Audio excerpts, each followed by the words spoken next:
নমস্কার, home cook with পুপু চ্যানেলের আরেকটি নতুন ভিডিওয়ে সকলকে স্বাগত। আর আজকে আমি যে রেসিপিটা শেয়ার করছি সেটা কিন্তু এই গরমে বড় থেকে ছোট প্রত্যেকের জন্য ভীষণ উপকারী। তাহলে ভিডিওটা স্কিপ না করে দেখে নেওয়া যাক।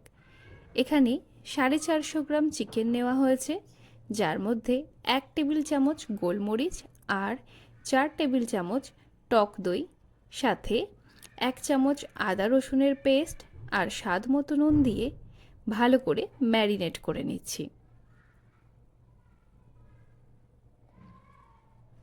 যারা চ্যানেলটা এখনও সাবস্ক্রাইব করনি তাদেরকে রিকোয়েস্ট করব চ্যানেলটা সাবস্ক্রাইব করে বেল আইকনটা প্রেস করে পাশে থেকো।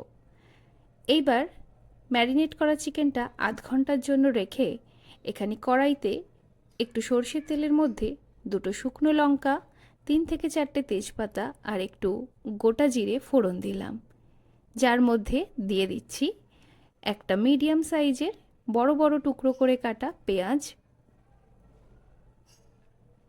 2 মিনিট নেড়ে চেড়ে দিয়ে দিচ্ছি 3টে কাঁচা লঙ্কা আর একটা মিডিয়াম সাইজের টমেটো।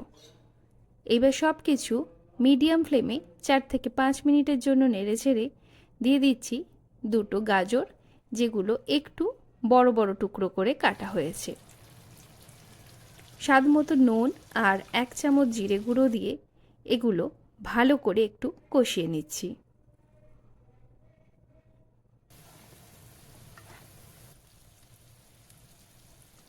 এইবার এর মধ্যে দিয়ে দিলাম হাফ চামচ আদা রসুনের পেস্ট, যেটা দিয়ে আরও 2 থেকে 3 মিনিট এইভাবেই কষিয়ে নিচ্ছি। এর মধ্যে দিয়ে দিলাম ম্যারিনেট করে রাখা চিকেনগুলো। 7 থেকে 8 মিনিট লো ফ্লেমে ভালো করে আবারও সব কিছু কষিয়ে নিচ্ছি।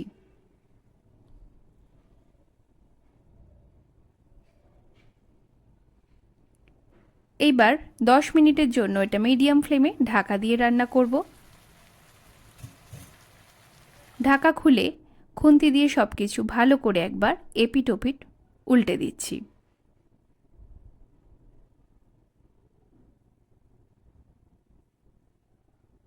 এরপর আবারও 10 থেকে 15 মিনিটের জন্য ঢাকা দিয়ে দিলাম।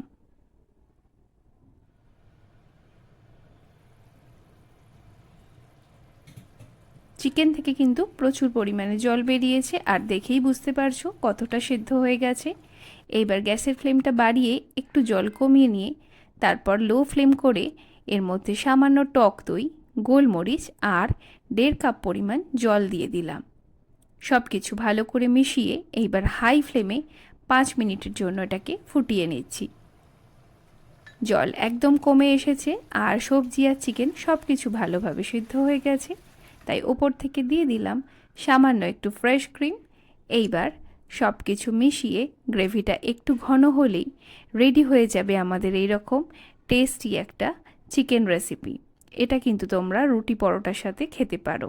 আর এখন যারা রমজানে রোজা রাখছো তারাও কিন্তু এটা অবশ্যই ট্রাই করতে পারো, এতে কিন্তু তোমাদের শরীরও ভালো থাকবে। আশা করছি রেসিপিটা তোমাদের ভালো লেগেছে।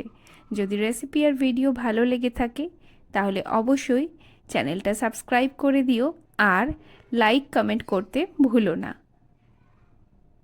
দেখা হচ্ছে তোমাদের সাথে পরবর্তী ভিডিওয়। ততক্ষণ সবাই ভালো থেকো, সুস্থ থেকো।